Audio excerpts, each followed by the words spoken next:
සෝචනය සම්බන්ධයෙන් ධනාත්මකව සලකා බලන බව දෙවෙනිට පැමිණ සිටින යුරෝපා සංගමේ දකුණු ආසියානු අංශයේ ප්‍රධානී චාල්ස් වයිට්ලි පවසනවා.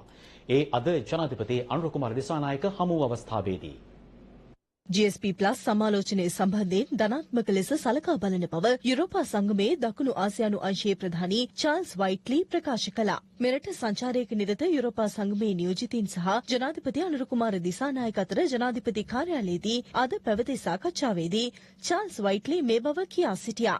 යුරෝපා සංගමය හා ශ්‍රී ලංකාව අතර පවතින දිගුකාලීන මිත්‍රත්වය තුළින් වාණිජමය ජයග්‍රහණ රැසක් අත්පත් කර ගැනීමට හැකි වූ බවත් ඉදිරියටත් වාණිජමය ජයග්‍රහණ අත්පත් කර ගැනීමට ශ්‍රී ලංකාවට සහාය ලබා දීමට සූදානම් බවත් ඔහු සඳහන් කළා. යුරෝපා සංගමයේ GSP+ සහනය මගින් ප්‍රමිතිගත හා ගුණාත්මක නිෂ්පාදන සැපයීම සඳහා ශ්‍රී ලංකාව තවදුරටත් දිරිගැන්වීමට අපේක්ෂා කරන බවද යුරෝපා සංගමයේ දකුණු ආසියානු අංශයේ ප්‍රධානී චාල්ස් වයිට්ලි මෙහිදී ප්‍රකාශ කළා. යුරෝපා සංගමයේ GSP+ බදු සහනය ලබා දීමේදී සලකා බලන නිර්ණායක වර්තමාන රජයේ ප්‍රතිපත්ති හා සමානුපාත වන බවත් ඔහු සඳහන් කළා. යුරෝපා සංගමයේ GSP+ බදු සහනය හෙවත් සාමාන්‍යකරණය කළ මනාප යෝජනා ක්‍රමය පිළිබඳව ජාත්‍යන්තර සම්මුතීන් 27ක් ක්‍රියාත්මක කිරීමේදී ශ්‍රී ලංකාව ළඟා කරගත් ප්‍රගතිය සමාලෝචනය කිරීම මෙහිදී සිදු කෙරුණා. මෙහිදී අදහස් දැක්වූ ජනාධිපති අනුර කුමාර දිසානායක ප්‍රකාශ කළේ ශ්‍රී ලංකාව ආර්ථික වශයෙන් බිඳවැටී තිබෙන අවස්ථාවල යුරෝපා සංගමයේ සිදු කළ උපකාර සම්බන්ධයෙන් ස්තුතිය පළ කරන බවයි.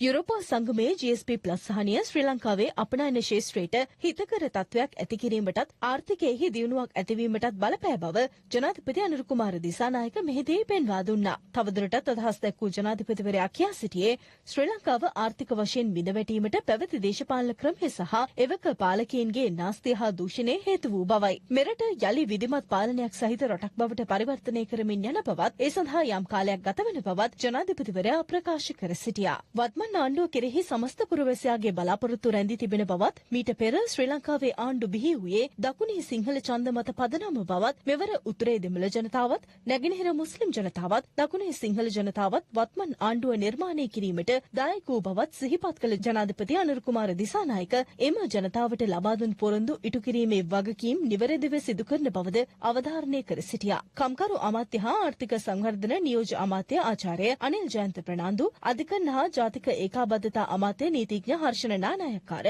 මුදල් හා ක්‍රම සම්පාදන නියෝජ්‍ය අමාත්‍ය ආචාර්ය හර්ෂණ සූර්යපෙරුම, ශ්‍රී ලංකාව සහ මාලදීවයින සඳහා යුරෝපා සංගමේ තානාපති කාමන් මොරේනෝ, වෙළඳ හා ආර්ථික ආරක්ෂාව පිළිබඳ ජෙනරාල් ප්‍රතිපත්ති නිලධාරී ගයිඩෝ ඩොලාරා, යුරෝපීය බාහිර ක්‍රියාකාරී සේවයේ ශ්‍රී ලංකා නිලධාරී ගලීජා අගිෂේවා ඇතුළු පිරිසක් මෙම අවස්ථාවට එක්ව සිටියා. මේ අතර දිවයිනේ සංචාරයක නිරත යුරෝපා සංගම් ජ්‍යෙෂ්ඨ නිලධාරීන් අද විදේශ කටයුතු, විදේශ රැකියා හා සංචාරක අමාත්‍ය විජිත හේරත් හමු වුණා.